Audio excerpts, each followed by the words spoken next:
homecoming, and I went with two friends. Their names were Joy and Leslie. And on the way back, I told Leslie, I said, you know what, if I see Brian, I'm going to give him your email address. She said, if you do, I'll kill you. And we got back on campus, and within 5 minutes, I run into him. And Joy and Leslie head the opposite direction. But Brian and I talked for just a little bit, and then I go about my business. After that weekend, though, I had an idea. And so I went home, and I created an email account. Brian so-and-so at so-and-so.com.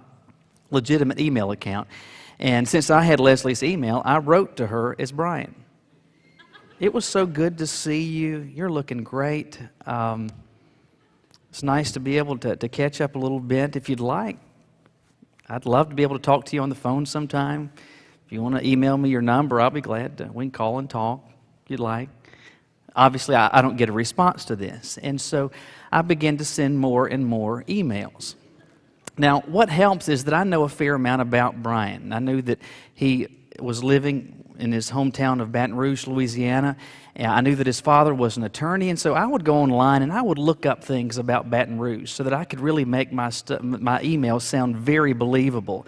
I even talked about riding one Sunday afternoon onto Jimmy Swaggart's old campus and all this kind of stuff. And so anyway, I'm writing these emails just hoping I can get a bite, but she's not saying anything. And of course, I can't call her and say, hey, are you hearing from Brian? Because that'll blow my cover. And so I decided at this point, I need to ratchet this up, so I'm going to involve my friend Joy. I called Joy and I said, this is what I'm doing. I've got a plan, though. What I want to do is to write you as Brian and talk about Leslie and about how interested I am and talk about how she's not responding, what should I do? At that point, I want you to forward that message to Leslie and then call her. So she was game, and so that's what happens. And Leslie she's just freaking out. She doesn't know what to do. She's like, this guy's, he's after me, and he doesn't take my silence for a no. I don't know what to do. Should I close my email? I don't know what to do. And so I continue to ratchet this up. I started in early October. I'm sending multiple emails per week. By early to mid-December, I'm still sending emails. In fact, I'm saying to her, I'm going to be back in North Carolina over the Christmas holidays, and if you would send me your address, I'd love just to stop by and we could visit together. Well, Leslie gets that, calls Joy and says, what am I going to do? He's going to show up at my doorstep on Christmas Day. What am I going to do? And Joy's like, I don't know. And so I'm still maintaining my cover. Finally, the three of us got together just before Christmas, and we'd gone out to eat, and I had prepared a gift for Leslie, and it was this portfolio I had put together, and in that portfolio was every email that I had sent. And the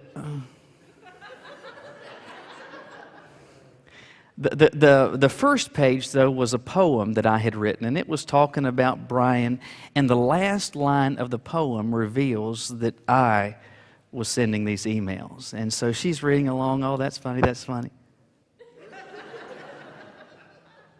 She was furious. I was ecstatic. I mean, it was wonderful, and it was so perfectly played. I loved it because this wasn't just like a one-hit wonder. This went on for months, and I had her scared to death that he was going to show up on her doorstep. It was absolutely wonderful how over these months I had been able to so successfully deceive her into thinking that it was him when all the while it was me.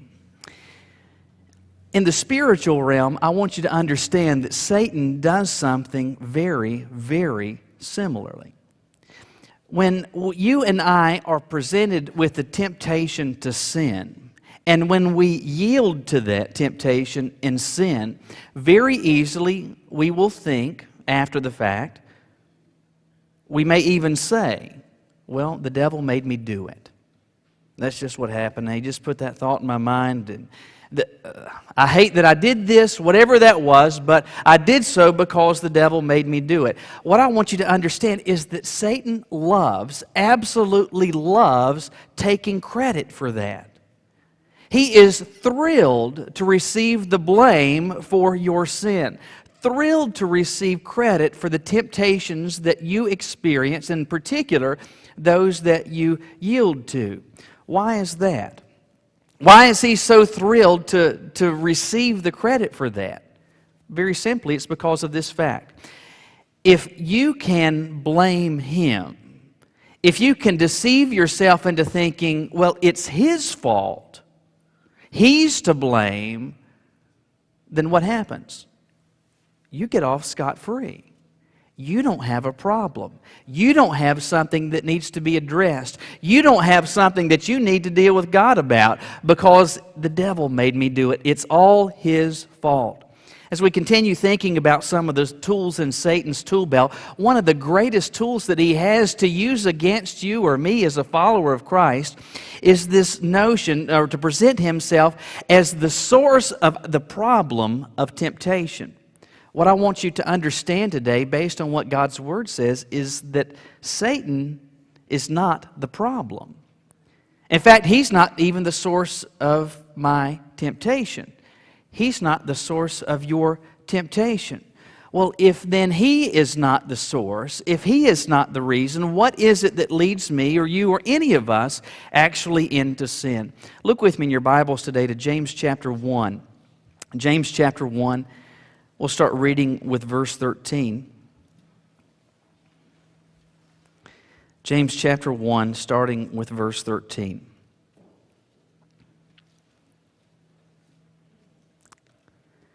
Just a few verses to look at here. James chapter 1, verse 13. James starts out of the gate by saying, "Let no one say, when he is tempted, I am tempted by God. For God cannot be tempted by evil, nor does he himself tempt anyone. But each one is tempted when he is drawn away by his own desires and enticed. Then when desire has conceived, it gives birth to sin, and sin, when it is full grown, brings forth death. Do not be deceived, my beloved brethren." Do not be deceived. Satan is in the lying business. He is in the deception business. And he is perfectly thrilled to deceive you or me or any of us into thinking that when temptation comes, and especially when yielded temptation is experienced, it is his fault. What James says here, what God says through James, is that that's not where it comes from. Well, if it doesn't come from him, where exactly is this temptation springing forth? What is it that's prompting us to sin? Why do we do it? Well, based on what James says, he provides the answer. What is it that prompts us to sin? First of all, what James communicates is this: something in me wanted to do it. Something in you wanted to do it. In verse 13, he starts by taking one particular thought and saying, we're going to get this off the table. I don't want anybody to deceive or lull themselves into this false notion that God is somehow the source of temptation. He says, after all, let no one say. No one should ever be able to say when they're tempted, I'm tempted by God. Well, that stands to reason, doesn't it? Even apart from what James says, logically it would make no sense for God to tempt anyone, because does God want anybody to sin? No. So why would he therefore tempt or entice you or me or anyone, for that matter, to sin? If I don't want you to eat my donut, I'm not going to dangle it in front of your face. God does not tempt. James makes it very emphatic. He says, don't let anyone say I'm tempted by God, for two reasons. He said, first of all, God himself cannot be tempted by evil. He is immune to this. And then he gives the emphatic statement that he himself, God, does not tempt anyone. So, dealing with the subject of temptation, James wants to take this one thought, dispel with it. God is not the source of temptation. It does not have its beginnings in him. But you understand that when we do sin, it is in response to some form of temptation, isn't it? Well, sure. Well, if it's not God who is the source of this temptation, well, then it stands to reason that it must be Satan, doesn't it? Because we're going to respond. I mean, our sin comes because we respond to temptation. You don't wake up on any given day and you get out of the bed and say, I'm going to take a shower and I'm going to shave, I'm going to eat breakfast, and you know what? I'm going to go commit adultery today. Just put that on my to-do list. I'm going to lie to my boss today. I'm going to just wake up this morning and decide I'm going to do this. You don't just get up one morning and say, I'm going to go rob a bank today. We wind up sinning because there is some temptation that entices us, that lures us, that directs us towards that particular behavior. And if God is not the source of that, then it stands to reason that it must be. Almost certainly must be Satan who is the source of this for us. Well, based on what James says, it seems to me his response is not so fast. Hold up on that for a moment. That's why he says in verse 14, each one is tempted when he is drawn away by his own desires and enticed. Satan is conspicuous in this passage by his absence. Do you see any allusion to him whatsoever in these verses? Not at all. He is not mentioned. He is not even hinted of. And again, we're talking about temptation. We're talking about sin. You got to think, hey, that's Satan's territory, and he is not even mentioned. Instead, James says, each one is tempted when he's drawn away by his own desires and enticed. I remember back when I was a teenager sitting in youth Bible studies, and repeatedly I heard our youth minister talk about how brilliant and crafty Satan is, because he doesn't just throw out generic temptations, he throws out custom-suited, custom-designed temptations. He knows what your area and my area of weakness is, and so he's going to tempt you based on what he knows to be your weaknesses. Again, does that mesh with what James says? It doesn't seem to, because he doesn't even mention Satan at all. He says instead, each one is tempted when he is drawn away by his own desires. Well, how can that be? I thought Satan had to be the source of temptation. Well, there's a few problems with that. First of all, God can be and is everywhere, but is Satan everywhere? Does he have that ability? No, he does not. Satan is limited to a singular place at a singular time. Now, in addition to him, that he has his minions in the form of demons, to be sure. But what James seems to be clearly communicating is that you and I can experience temptation to sin, and Satan does not have to so much as lift a finger.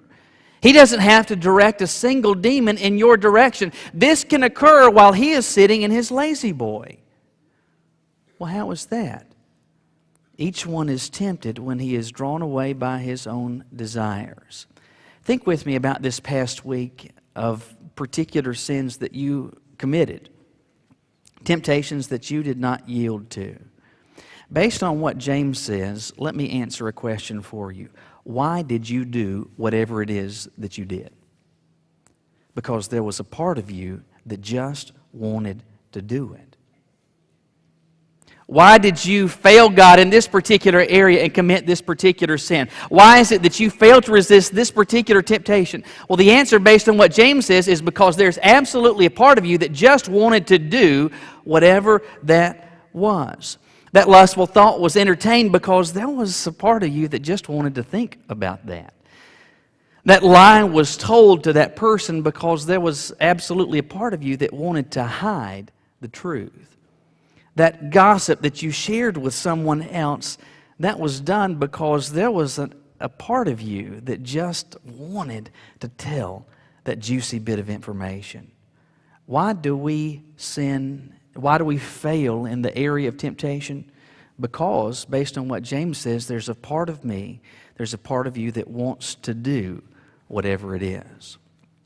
You've heard me mention before my grandmother on my mom's side that I called Charles. Charles came to live with us in 1988 at my grandfather's death, lived with my parents until her death in 2008. And I loved Charles, but Charles, quite frankly, could be manipulative. Now, when she moved in with us, she still had her driver's license, though she shouldn't have, and she was still driving, though she shouldn't have been. She was a terrible driver. It was like riding with Magoo in a tank. But anyway, my parents, my sister and I, we went to one church, and Charles went to her church that she'd been going to forever.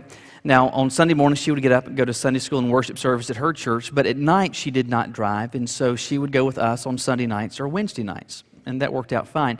But occasionally there would be something going on in our church where services would be canceled. Maybe it was homecoming or some other event, and maybe on a Wednesday night or a Sunday night there would be no services. And when those occasions would arise, Charles would say to me, because I had my license, "Michael, don't you want to take me to my church?" No. I really don't. We had grown through the 5th grade. That's where we also went to church. And they were lovely, gracious, wonderful people, but that church was as dead as a hammer. And it was so boring. It was like listening to a hum in one ear. I mean, it was just horribly, horribly boring. And in truth, I had no interest whatsoever in going on any occasions, but every once in a while I would humor her and I would take her to church on a Sunday night or Wednesday night when we didn't have services, but not all the time.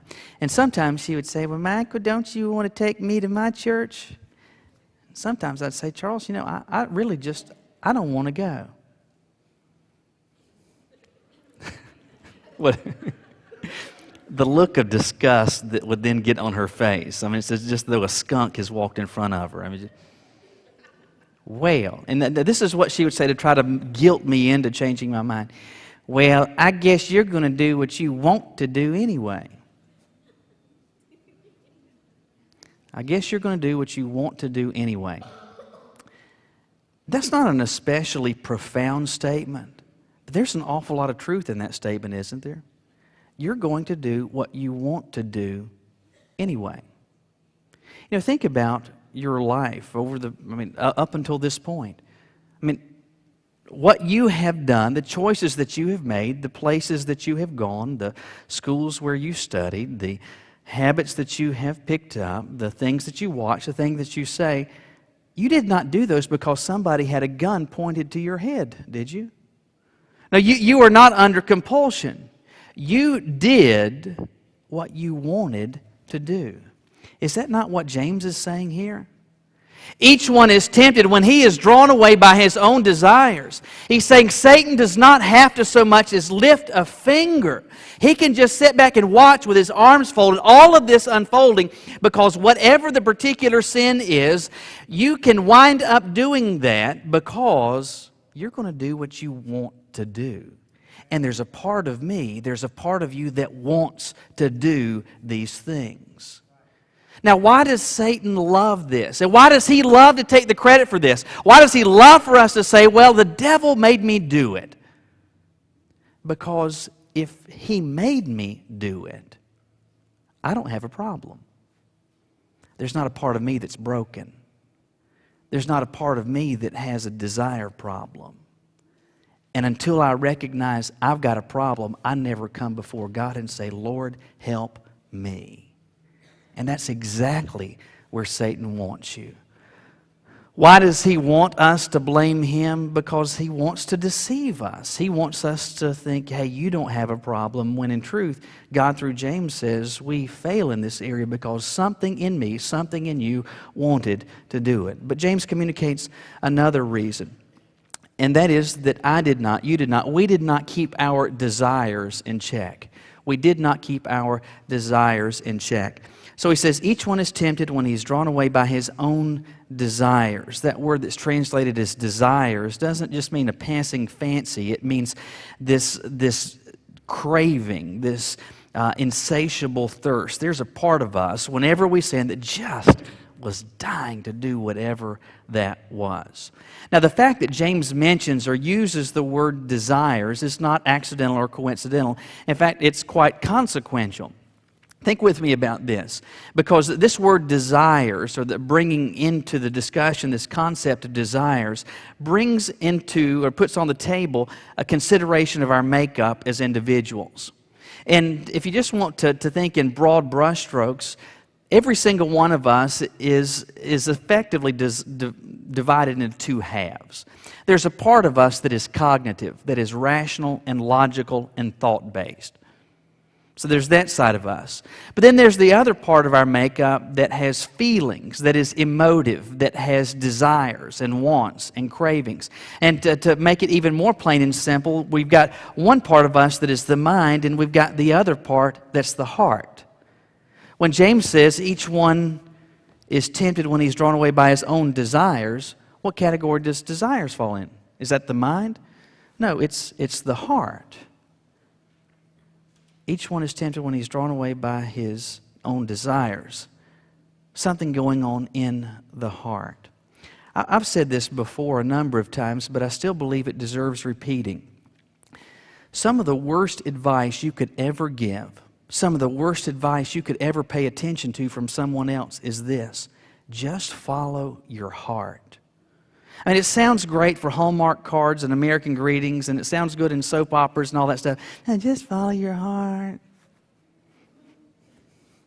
You could not get, nor could you give any worse advice. Why? Because God said and spoke truth to this question through Jeremiah when he said this: the heart is deceitful above all things. Who can know it? The heart is a deceiver. It will deceive you. It will trick you. Well, how does that work? Well, our hearts will lead us to want things that are not good for us, that are harmful or destructive. Our hearts will lead us to desire or to engage in behaviors that God has set off limits, but our hearts will say, it's okay. It's okay. Our hearts will lead us into relationships that should have never, ever had a beginning. Our hearts will lead us into behaviors that are damaging and destructive to our testimony, to our health, to our walk with God. Our hearts will lead us into maintaining priorities that are complete odds with God's plans and His purposes. And not only will our hearts prompt us with those feelings, our hearts will say, you really want this. You really desire this. You really deserve this. Just follow your heart. Now, we've got this problem that's occurring in our hearts. We've got these desires that are coming from our hearts, and we're prompted with the notion, hey, this is okay, this is acceptable, just go ahead and do it. And we wind up failing in this area because the other part of us never gets engaged. Because our mind does not say, hey, time out, time out. There may be a part of you that wants to do this, but God has said that is wrong. There may be a part of you that wants to do this, but this will hurt you. There may be a part of you that desires to do this, but this will ruin your character and this will ruin your testimony. If you're going to follow your heart without your mind engaged, you will absolutely be headed straightway into sin.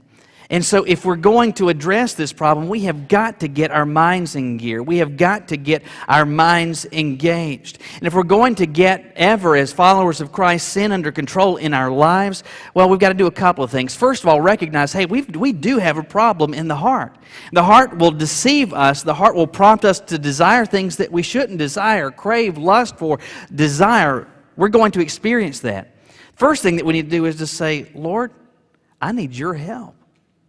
David years ago prayed, will you create within me a clean heart? Will you renew a right spirit within me? God, that's my prayer. Because right now I'm prompted to do some things, and I really want to do some things that I know don't please you. So you've got to do that, but then you've got to go also a step further. And that is to get your mind engaged. To have a mind that is saturated with the truth of God's Word. And so when the heart begins to prompt to do this, you can have that. Don't you want to do this? That'll feel good. This will be great. Your mind says, no, not going to go there.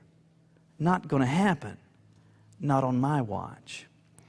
When I was little, I remember going on more than a few occasions to Carowinds. And when I was really little, there were a lot of things that I was just too short to ride. You didn't meet whatever the height requirements were. But there was this one ride that I really enjoyed. As I recall, it was called the Hillbilly Jalopies. I don't even know if it's still there.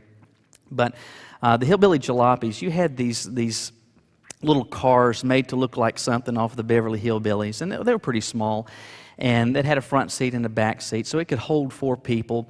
And in terms of controls, it had a steering wheel, a gas pedal, and a brake pedal. And if you were tall enough just to be able to reach the steering wheel and the pedals, then you could drive this. And so it's really cool because then as a little kid, your parents get to ride with you. And they had this concrete path that would, I don't know how far it went, maybe a quarter of a mile that you would drive through. And I thought, this is great. I'm big time. I'm big stuff now. Look at me.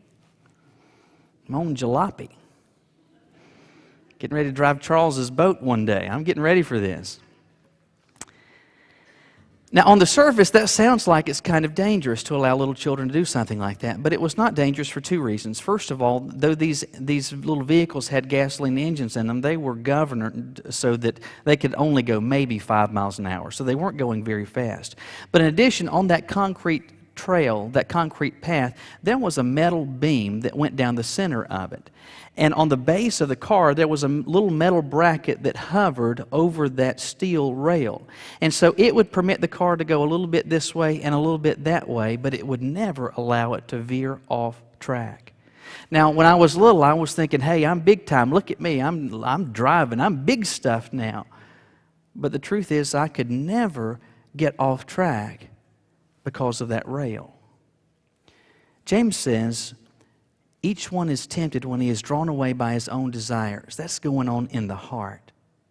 And to keep you from going off track, to keep you from veering into a spiritual ditch, your mind has got to get engaged and not follow your heart, but guide your heart. Establish the parameters wherein your desires can operate in a normal and a healthy way.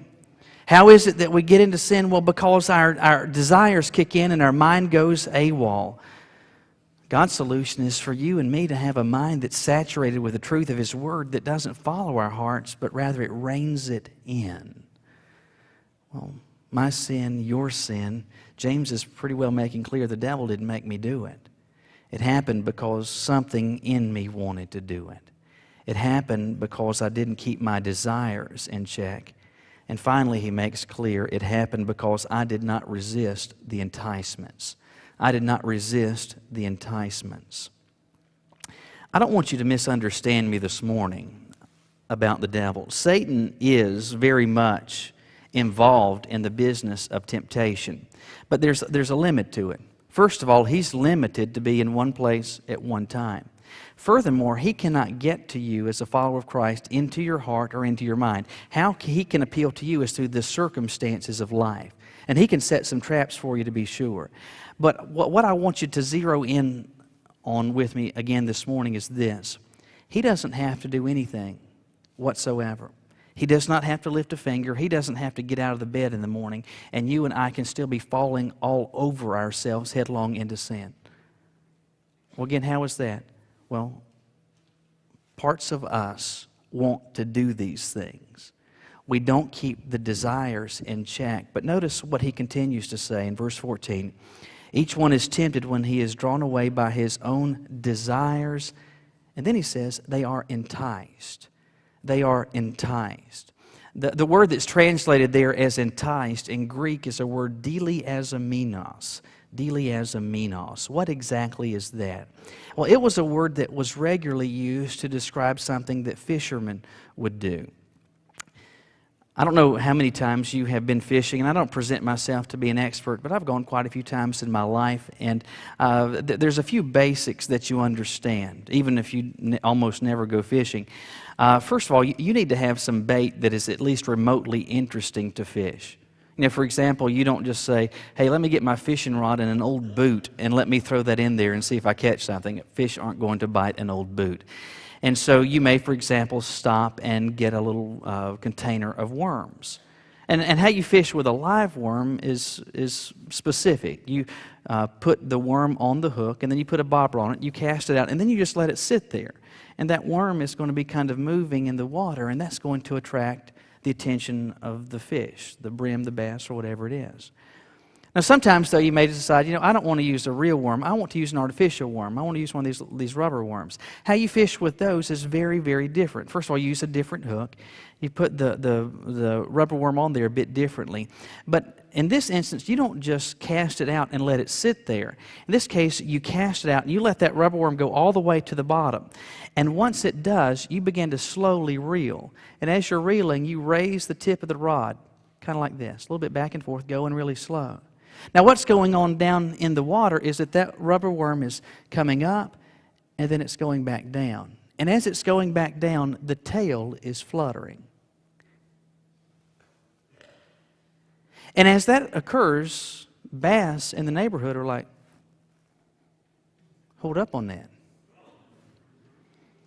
And they start paying attention to it. That tail begins to flutter. Their interest is caught, and then that fluttering, that deliazomenos is occurring. They are enticed, and finally they grab it. Well, how does that work in my life, and how does that work in yours? Well, first of all, we start with these desires. There's a part of us that wants to do this. And then if we don't have our minds engaged, what happens is that thought about this particular sin begins to settle into our minds, and we're thinking about it. We begin to mill on it. We begin to chew over it. And as we do so, we start thinking, that would be nice. That would feel good. There would be pleasure to be experienced in that. It'd be nice to get that. We start with the desires, and when our mind does not keep that desire in check, we begin to mill on it, and like a worm in the water, it begins to spin in our minds, and finally we get to the point where James describes the process. Desire conceives, and it gives birth to sin. About all of this, James says very simply, do not be deceived. Well, again, how might the devil deceive us in all of this? Well, again, it's very simple. To blame him. To say, hey, the devil made me do it. For me to think, hey, it's his fault. And Satan is perfectly fine, and it's perfectly acceptable for him to do that, because so long as you're thinking that, you're not at all thinking, hey, there's a part of me that's broken. There's a part of me that needs to come to God. There's a part of me that needs to get fixed. There's a part of me that needs to ask for His help. There's a part of me that needs to get engaged. There's a part of me that needs to be cleansed. And so long as you're not thinking about any of those things, Satan is thrilled. Because so long as you're thinking it's him, you say, well, I can't beat him. He's the devil after all. He's so much smarter than I am. He's so much sneakier. He's so deceptive. And if you're doing that, you're never saying, I've got a problem that with God's help needs to get fixed. My question for you is this. What is it that you're struggling with? What is it that is an area of your life, a particular sin that you keep failing in? Temptation comes, and every time it seems you go for the bait. What I want you to understand is that God's saying, hey, it's not the devil's fault. Now, don't get me wrong, he's thrilled by what you're doing. But he's not saying the devil's got a problem. God's saying, I've got a problem. You've got a problem. There's a part of me that wants to do this. I don't keep my desires in check. I'm not resisting the enticements. If God's speaking to you this morning and helping you to realize you've got a problem, I'll leave you with this one simple question. What now will you do? What now will you do? I want you to bow your heads with me.